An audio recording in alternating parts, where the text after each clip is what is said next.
kepada Tuhan. Pagi hari ini kita bisa kembali beribadah di gereja kita, dan juga kita memasuki bulan yang baru di bulan Maret ini. Sudah terkasih dalam nama Tuhan, mari kita buka kitab kita yang terambil dalam kitab Yohanes pasalnya yang 15. Kita akan baca dari ayat pertama sampai dengan ayatnya yang keempat. Yohanes pasal 15 ayat pertama sampai dengan ayat yang keempat.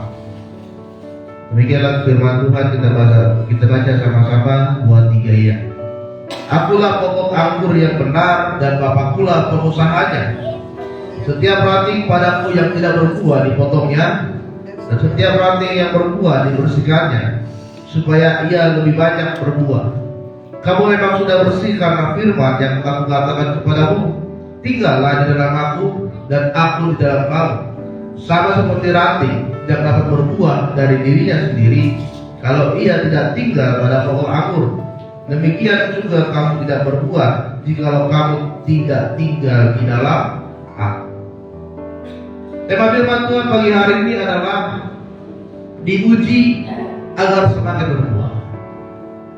Saudara terkasih dalam nama Tuhan Yesus, Tuhan menginginkan agar kehidupan kita di dunia ini kita berbuah, kita menghasilkan buah. Buah yang dimaksud di dalam kitab Yohanes ini adalah bagaimana kita bisa menjadi berkat untuk banyak orang, bagaimana kita membawa kemuliaan Tuhan, bagaimana kita menjadi saksi Kristus, dan kita menjadi teladan untuk orang lain. Itu sebabnya Yesus berkata, jika engkau tinggal di dalam aku, maka engkau akan menghasilkan buah. Dan buah itu dihasilkan di dalam kehidupan kita saat ini, saudara. Saudara terkasih dalam nama Tuhan, pohon mangga itu tidak akan bisa menikmati buahnya sendiri. Buah dari pohon mangga itu pasti akan dinikmati oleh orang lain yang menikmati, ya. Bahkan saudara, kalau biasanya kita lihat ada buah mangga yang sudah matang, gitu ya, kita lempar buahnya itu, tidak mungkin pohon itu akan membalasnya. Kita lempar buahnya, kemudian buahnya itu jatuh, dan buah mangga itu pasti kita juga yang menikmatinya. Tuhan menginginkan agar kita bisa menghasilkan buah yang bisa dinikmati oleh orang lain. Ada buah yang bisa dirasakan oleh orang lain, dan orang merasa diberkati dari buah yang dikeluarkan, yang kita lakukan di dalam kehidupan kita. Oleh sebab itu Tuhan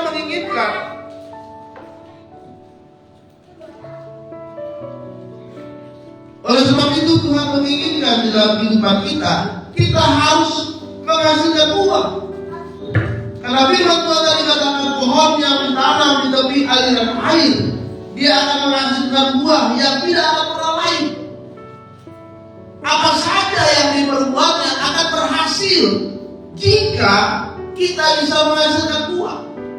Pohon itu ditanam di tepi aliran air, saudara. Aliran air dalam firman Tuhan ini adalah menggambarkan Tuhan sebagai sumber dari kehidupan kita. Ketika pohon itu dekat dengan aliran air, dia tidak akan pernah layu, tidak akan pernah mati. Tetapi pohon itu akan berbuah setiap musimnya. Dan pohon itu, apa yang diperbuatnya berhasil. Karena apa?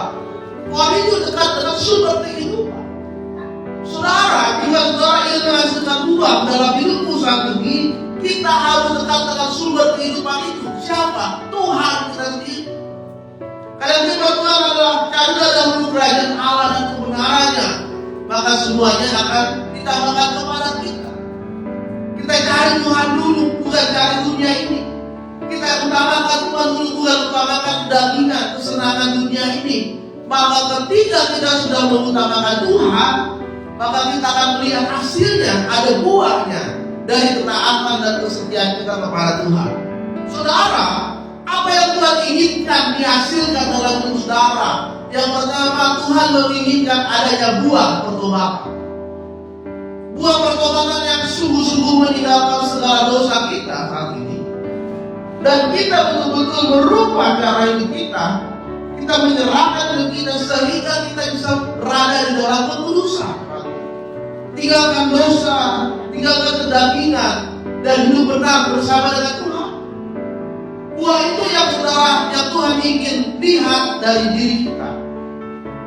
Apakah pertobatan kita saat ini sudah sungguh-sungguh di hadapan Tuhan? Buah apa lagi yang Tuhan ingin lihat? Yang selanjutnya Tuhan ingin lihat adanya buah roh dalam hidup kita. Ada kasih, ada sukacita, ada damai sejahtera, ada kesabaran, ada kemurahan, ada kebaikan, kesetiaan, kelemah lembutan, dan penguasaan diri. Itu kita lakukan di dalam kehidupan kita. Buah yang Tuhan ingin lihat dalam hidup saudara adalah buah tentang Injil kebenaran. Apakah hidup kita sudah memberikan kesaksian tentang kebenaran di dalam Yesus kepada orang lain? Dan apakah kita sudah menerangkan banyak jiwa kita bawa kepada Tuhan? Karena nanti ketika Tuhan panggil saudara, Tuhan tidak tanya berapa harta yang sudah kau kumpulkan di dunia ini, berapa banyak rumahmu, berapa banyak mobilmu, berapa banyak gerejamu, bukan. Tapi yang Tuhan tanyakan, berapa jiwa yang sudah kau bawa kepada? Berapa banyak orang yang sudah mengenal aku? Berapa kali kau sudah bersaksi tentang aku? Itu yang Tuhan inginkan. Buah itulah yang Tuhan inginkan dalam hidup saudara. Dan untuk menghasilkan buah butuh proses, yaitu tentang keujian. Diuji, ada proses saudara untuk bisa menghasilkan. Sama seperti sebuah pohon, tidak mungkin ujuk-ujuk pohon itu bisa menghasilkan buah buah. Harus ditanam dulu, dibibit dulu, kemudian menghasilkan tunas. Pohon ini pun bertumbuh, disiram lagi, dipupuk lagi, sehingga terus bertumbuh. Dan ketika pohon ini sudah besar, sudah bertumbuh besar, maka pohon ini menghasilkan buah. Ada proses agar hidup kita ini bisa berbuah. Dan Tuhan saat ini sedang memproses kita. Apakah kita memiliki kehidupan yang tahan uji? Makanya firman Tuhan tema ini kali ini adalah diuji agar kita semakin berbuah. Saudara, pencobaan yang kita hadapi itu ada yang datang dari iblis. Dia ingin supaya menjatuhkan hidup kita. Tetapi saudara, ada tes ujian yang Tuhan berikan dalam hidup kita. Tujuannya itu positif, tujuannya itu baik, agar kita bisa naik kelas, agar kerohanian kita bisa bertumbuh, agar kedekatanmu dengan Tuhan bisa lebih lagi dari sebelumnya. Dan Tuhan sudah mempersiapkan itu semua agar kita bisa lolos dalam uji yang diberikan oleh Tuhan. Dan kita bisa next level, kita bisa mempersiapkan, kita bisa terus maju, kita bisa terus bangkit, kita bisa terus ke langkah, ke tangga berikutnya. Karena kita sudah lolos dari ujian yang kita alami saat ini. Saudara, emas, titik lebur dari emas itu tidak sama dengan titik lebur dari air. Kalau air saudara dipanaskan 100 derajat Celcius, air itu akan langsung mendidih. Tetapi emas, titik lebur dari emas itu membutuhkan 1064 derajat Celcius panasnya agar emas itu bisa dipisahkan dari tembaga, emas itu bisa dipisahkan dari perunggu, dari besi, sehingga sudah mencapai titik 1064 derajat, maka akan muncullah emas yang murni. Saudara terkasih nama Tuhan, kadang Tuhan izinkan hal yang negatif datang dalam hidup kita tanpa kita harapkan. Tetapi Tuhan ingin melihat bagaimana respon kita saat ini. Ya, mungkin ada orang yang menjelekkan kita, mungkin ada orang yang sedang merendahkan kita. Bagaimana respon kita? Apakah kita tetap sabar? Kita bilang, Tuhan, orang ini selalu menjelekkan saya. Sabar. Engkau masih berada di titik 100 derajat Celcius. Kemudian ada orang terus yang memfitnah saudara, memaki saudara. Tuhan, bagaimana ini? Aku sudah tidak sabar. Tapi Tuhan katakan sabar. Engkau masih di 500 derajat Celcius. Tuhan, aku udah menyerah ini. Tuhan, aku mau berontak, aku mau melawan dia. Tidak, sabar. Dan ketika engkau bisa melewati setiap pergumulanmu, engkau sudah berada di titik 1064 derajat Celcius. Engkau sudah menjadi pemasih yang murni. Saudara kasih nama Tuhan, hari ini kita mau belajar bagaimana ujian yang terjadi dalam hidup kita bisa menghasilkan buah. Kita akan belajar dari salah satu tokoh Alkitab yang bernama Abraham. Ujian apa yang dialami oleh Abraham? Yang pertama, ada ujian kekurangan yang diberikan oleh Tuhan. Tujuannya adalah membersihkan kita dari segala kekhawatiran. Firman Tuhan tadi katakan, pokok anggur yang benar itu akan dibersihkan oleh Tuhan. Ya, itu akan dibersihkan oleh Tuhan. Supaya apa? Supaya setiap ranting yang tidak berbuah akan dipotong dan pohon itu bisa berbuah lebih banyak lagi. Oleh sebab itu, yang pertama, Tuhan membersihkan ujian kekurangan, dibersihkan dari segala kekhawatiran. Di dalam Kejadian 12 ayat 10, Tuhan memerintahkan waktu itu Abraham untuk pergi ke tanah yang sudah dijadikan, yaitu tanah Kanaan. Tanah yang melimpah dengan susu dan madunya. Dan Tuhan berjanji, Abraham, engkau akan menjadikan bangsa yang besar. Aku akan memberkati engkau dan keluargamu. Tetapi ketika Abraham sudah sampai di tanah itu, firman Tuhan katakan di dalam Kejadian 12, maka terjadilah kelaparan yang sangat besar di sana. Terjadi kelaparan, saudara. Padahal Tuhan sudah bilang, ini tanah yang sudah menjanjikan. Aku akan memberkati engkau di tanah ini, di daerah ini. Tetapi terjadi kelaparan. Ya, kekurangan makanan di sana. Kemudian bagaimana respon dari Abraham? Karena terjadi kelaparan di Kanaan, maka Abraham pergi ke Mesir. Dia bertindak dengan dirinya sendiri, dia bertindak dengan kemauannya sendiri. Dia tinggalkan Kanaan, dia pergi ke Mesir. Kemudian apa yang terjadi? Firman Tuhan katakan, ketika mereka sampai di Mesir, maka Abraham pun berbohong di sana. Karena dia takut istrinya Sarah itu akan diambil oleh raja Mesir. Makanya Abraham bilang, Sarah ini adalah adikku. Dia berbohong di sana, saudara. Ingat, kebohongan itu akan membawa kita kepada sebuah kehancuran. Saudara, kadang kekurangan itu membuat kita menggunakan cara kita sendiri, menggunakan kehendak kita sendiri, tanpa kita meminta dulu jawaban dari Tuhan. Kita menggunakan pikiran kita sendiri. Dan apa yang terjadi? Yang terjadi adalah kehancuran. Karena rasa khawatir kita yang sangat berat, karena masalah kita, karena pergumulan kita, karena kekurangan yang kita alami saat ini, kita bertindak sendiri tanpa kita pahami bahwa sebetulnya Tuhan menyertai kita. Dan ketika sampai di Mesir, Abraham berkata, Sarah ini adalah adik. Tetapi ternyata Tuhan masih menyertai, saudara. Sehingga akhirnya Raja Mesir tahu bahwa Sarah itu adalah adiknya melalui mimpi.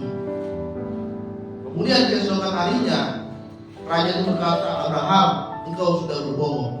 Ini adalah istrimu. Maka kembalilah engkau. Dan ketika Abraham kembali ke tanah Kanaan, apa yang dikatakan oleh firman Tuhan? Dan ketika dia kembali dan dia mengingat kembali dari Tuhan, Tuhan memberkati dia dengan luar biasa. Jadi yang pertama, saudara, mungkin kali ini kita sedang mengalami kekurangan, kesulitan, ada kesulitan perekonomian, kesulitan kehidupan saat ini. Tetapi Tuhan ingin membersihkan ketakutan dan kekhawatiran kita, sehingga kita percaya bahwa Tuhan pasti akan menyertai kita. Amin. Ketika pada waktu itu ada kelaparan 3,5 tahun dan sedang melanda, Tuhan berkata kepada Elia, "Elia, pergilah engkau ke sungai Kerit, minumlah air dari sana. Jangan takut, aku akan mengirimkan engkau burung gagak untuk memberi engkau makan pagi dan petang, pagi dan siang, dan sore. Maka burung gagak itu akan membawa roti dan daging kepadamu." Saudara terkasih dalam nama Tuhan, pemeliharaan Tuhan itu datang dalam hidup kita. Jadi jangan kita khawatir akan hidup ini. Tuhan pasti pelihara hidup saudara.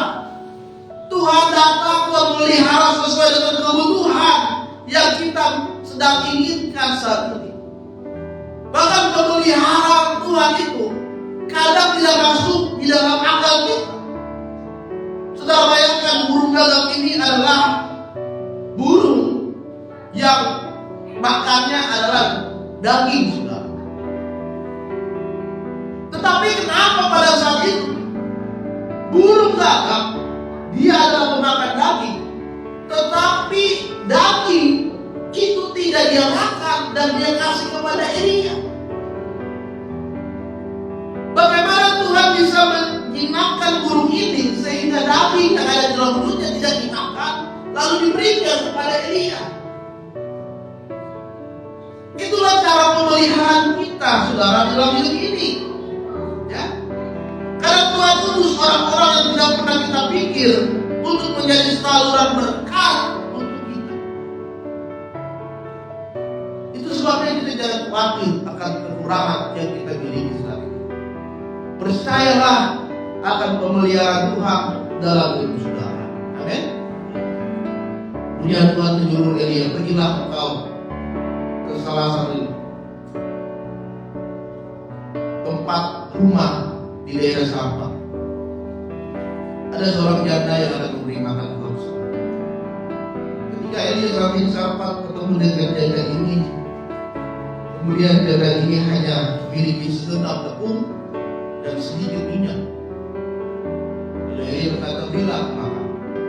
Kemudian diolah tepung dan minyak ini menjadi roti, diberikanlah kepada dia. Janda ini, saudara, dia memberkati Elia dengan kekurangan yang dia miliki. Tapi dia tetap melakukan. Kemudian apa yang terjadi? Firman Tuhan katakan, setiap buli-bulinya itu dipenuhi dengan minyak, dan tepungnya itu tidak akan pernah habis, dan dia berkelimpahan. Saudara terkasih dalam nama Tuhan, Tuhan rindu supaya kita hari ini jangan khawatir. Tuhan sedang menguji hidup kita dari setiap kekhawatiranmu, dari setiap kekuranganmu. Apakah engkau masih tetap percaya kepada pemeliharaan Tuhan? Amin. Yang kedua adalah Tuhan saat ini sedang menguji dari setiap kelimpahan yang kita sedang miliki saat ini. Ketika Elia kembali ke Kanaan, ketika Abraham kembali ke Kanaan, Tuhan memberkati Abraham. Hartanya melimpah, dombanya melimpah, lembunya, ternaknya juga melimpah. Dan pada saat itu keponakannya Lot juga diberkati oleh Tuhan. Ya. Lalu apa yang terjadi? Kemudian terjadilah perkelahian antara gembala-gembalanya Abraham dengan Lot. Karena tempatnya sudah kurang, sudah sempit. Terjadilah perkelahian antara kedua gembala ini. Ya. Karena saudara keluarga waktu susah hidup rukun, tetapi ketika sudah diberkati malah makin banyak yang berebutan harta, warisan, berebutan rumah tinggal dan yang lain. Ya. Saudara, ketika Tuhan sudah memberkati hidup kita, maka kita juga harus menjadi saluran berkat untuk orang lain. Jangan berkat yang Tuhan berikan itu menjadi dasar buat kita melakukan perselisihan kepada orang, melakukan kebencian kita kepada orang. Ya. Abraham, gembalanya semua berkelahi karena memperebutkan tempat. Saudara terkasih nama Tuhan, ada sebuah kisah tentang seorang pengusaha. Dia didatangi oleh malaikat Tuhan, dan malaikat berkata, "Hai engkau, apa saja yang engkau minta, aku akan kabulkan. Kau minta rumah, akan aku kasih. Kau minta harta, akan aku berikan. Tapi syaratnya adalah, apa yang kau minta, aku akan lipatkan 2 kali lipat dari pesaing." Kemudian pengusaha itu, saudara, dia merasa, saya gak mau lah, masa pesaing saya, lawan saya diberkati lebih dari saya. Kemudian apa yang dia minta, saudara? Pengusaha itu berkata kepada malaikat, aku minta supaya mata kiriku sebelah kiri ini kebuka. Kemudian malaikat berkata, aku bisa minta harta yang banyak. Tidak, aku minta mata sebelah kiri kebuka. Agar apa? Agar nanti lawanku matanya dua-duanya bisa dibuka.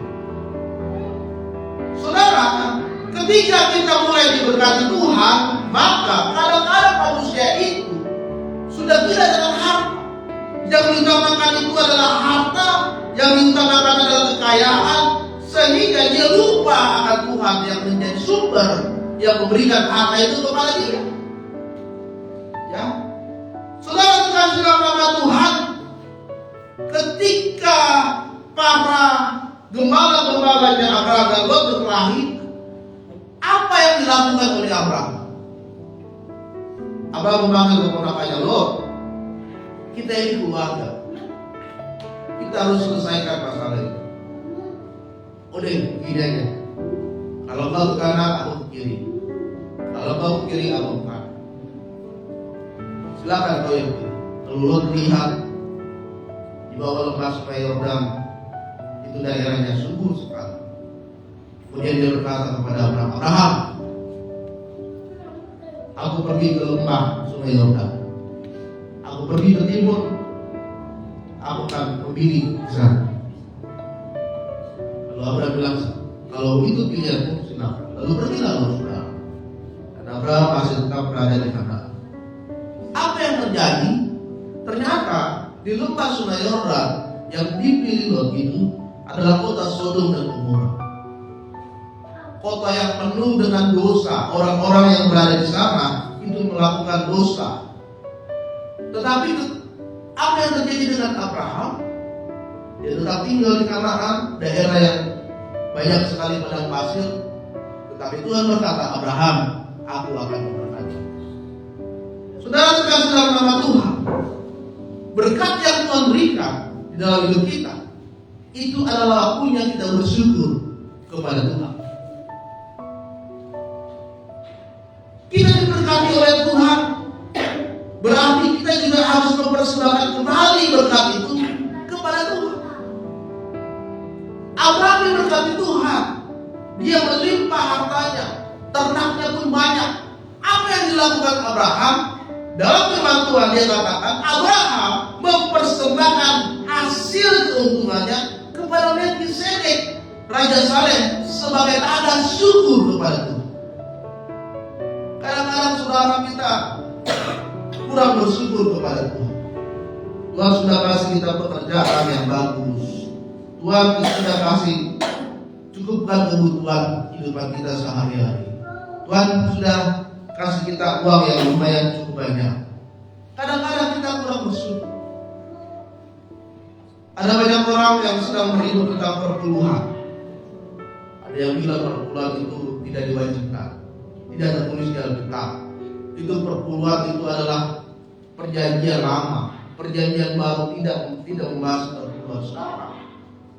Perpuluhan itu bukan berbicara tentang uang. Persembahan saudara setiap minggu bukan berbicara tentang uang, tetapi berbicara tentang pertumbuhan rohani kepada Tuhan.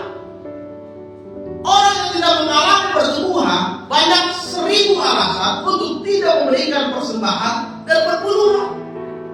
ajaran ini bilang tidak perlu kasih, tidak perlu kasih. Itu alasan bagi orang yang tidak memiliki pertumbuhan rohani. Tapi dalam 2 Korintus 9 dan 10 katakan, di dalam firman Tuhan ada penabur, ada berkat yang dinikmati dalam hidup kita, yaitu ada roti dan benih. Roti berbicara tentang berkat yang kita dinikmati, benih berbicara tentang apa yang kita tabur kepada orang lain. Saudara jangan hanya menjadi orang yang menikmati berkat Tuhan, tapi saudara tidak menabur benih kepada Tuhan dan kepada orang lain. Seorang petani, saudara, ya, ketika dia panen, dia tidak jual semua hasil panennya. Dia sisakan sedikit berasnya itu untuk dia tanam kembali di musim berikutnya. Ada benih yang dia simpan untuk dia tanam kembali. Oleh sebab itu, saudara, jika Tuhan sudah memberkati hidup saudara sampai saat ini, Tuhan berikan kesehatan saudara sampai saat ini, marilah kita mulai menabur untuk memberkati pekerjaan Tuhan. Dan firman Tuhan katakan, kita akan diberkati Tuhan dengan penuh kelimpahan. Amin. Jangan pernah merasa rugi untuk memberkati pekerjaan Tuhan. Jangan pernah merasa punya cara pandang yang buruk ketika saudara kasih perpuluhan dan persembahan. Oh, itu buat pendetanya, oh itu buat gerejanya. Bukan. Perpuluhan dan persembahan itu adalah tanda saudara mengalami pertumbuhan. Amin. Yang ketiga dan yang terakhir adalah ujian yang Tuhan berikan dalam hidup kita dan menghasilkan buah adalah bagaimana kekecewaan dibersihkan dari segala kepahitan yang kita alami saat ini. Saudara terkasih dalam nama Tuhan, ketika Abraham dan Lot sudah berpisah, dan pada saat itu saudara di Sodom dan di Gomora dikuasai oleh Raja Kedorlaomer, mereka ditindak, semua hartanya dirampas. Kemudian Lot bersama dengan anak dan istrinya, mereka ditahan. Apa yang dilakukan oleh Abraham? Saudara, Abraham bisa saja dia punya alasan kecewa kepada Lot karena dia begitu egois. Dia memilih lembah sungai Yordan yang subur, dan sedangkan Abraham berada di padang pasir. Ya. Tetapi apa yang dilakukan oleh Abraham? Dia mengampuni Lot. Ketika dia dengar bahwa keponakannya itu sedang ditahan oleh Raja Kedorlaomer, dia menurunkan 318 pasukan terbaik yang dia miliki untuk membebaskan Lot. Dan 318 pasukan ini berhasil mengeluarkan Lot dan berhasil mengalahkan pasukan dari kerajaan Kedorlaomer, dan akhirnya Lot itu bisa kembali. Saudara terkasih dalam nama Tuhan, kadang-kadang orang yang mengecewakan kita bukan orang yang jauh, tapi orang yang dekat dengan kita. Kadang suami kita, istri kita, orang tua kita, anak kita, kakak kita, adik kita. Kadang mereka yang mengecewakan hidup kita. Tapi firman Tuhan katakan, kita harus lepaskan segala kepahitan dan kita mulai mengampuni mereka. Amin. Kepahitan saudara akan menimbulkan banyak penyakit dalam hidup saudara. Sakit hati, dendam, kekecewaan akan menimbulkan segala penyakit dalam hidup saudara. Salah satu riset penelitian di Amerika mengatakan, orang yang kecewa, orang yang mengalami kepahitan, maka akan meningkatkan risiko penyakit jantung, depresi, tekanan darah tinggi, bahkan kanker. Awalnya dari kepahitan, awalnya dari kebencian, maka timbul segala penyakit dalam hidup saudara. Oleh sebab itu saudara, mari kita mulai mengampuni setiap orang yang bersalah dalam hidup kita. Ada sebuah kisah tentang seorang hamba yang berutang kepada raja. Dia berutang 10.000 talenta. Kemudian raja berkata, panggil dia. Lalu hamba ini berkata, raja, sambil sujud, Ia menyembah kepada raja ini dan berkata, "Raja, saya tidak punya uang untuk melunasi itu semua." Lalu raja yang merasa iba dan kasihan kepada hamba ini, dan raja berkata, "Baik, kalau begitu hutangmu aku bebaskan." Ketika hamba ini sudah keluar dari istana, kemudian dia melihat ada orang yang pernah berhutang sama dia. Tidak banyak, hanya 100 dinar. Lalu orang ini berkata, "Hei, aku masih punya hutang 100 dinar kepadaku. Bayar sekarang." Lalu dia berkata, "Aku tidak punya uang untuk melunasi hutang itu." "Tidak, harus kau bayar sekarang. Kalau tidak, aku akan laporkan dan kau dimasukkan ke dalam penjara." Kemudian dia bilang, "Aku tidak punya uang." Tapi hamba ini tetap bersikeras dan akhirnya memasukkan orang yang berhutang kepada dia ke dalam penjara. Kemudian saudara, terdengarlah kawan ini kepada raja, maka marahlah raja itu. Dia panggil kembali hambanya dan raja itu berkata, "Hai kamu, aku sudah melunasi semua hutangmu, tetapi kenapa engkau masih menagih hutang kepada orang lain? Maka dari sekarang masukkan dia ke dalam penjara." Saudara, Tuhan sudah lebih dulu mengampuni kita, maka kita pun juga harus mengampuni orang yang bersalah. Berapa kali saudara dikecewakan, berapa kali saudara direndahkan, tapi hari ini firman Tuhan membantu kepada kita. Mari kita bersihkan diri kita dari segala kebaikan, maka kita akan menghasilkan buah yang diberikan dari Tuhan. Amin. Hasilkanlah buah dengan bersyukur, hasilkanlah buah pertobatanmu, hasilkanlah buah roh, dan hasilkanlah buah Injil jiwa-jiwa dengan kita. Firman Tuhan katakan, ketika satu jiwa diselamatkan, beribu malaikat bersorak. Mari kita bawa jiwa kita, mari kita bersaksi, maka kita akan menghasilkan buah yang tidak pernah berhenti, yang akan dinikmati oleh Tuhan. Dalam firman Tuhan pagi hari ini, mari kita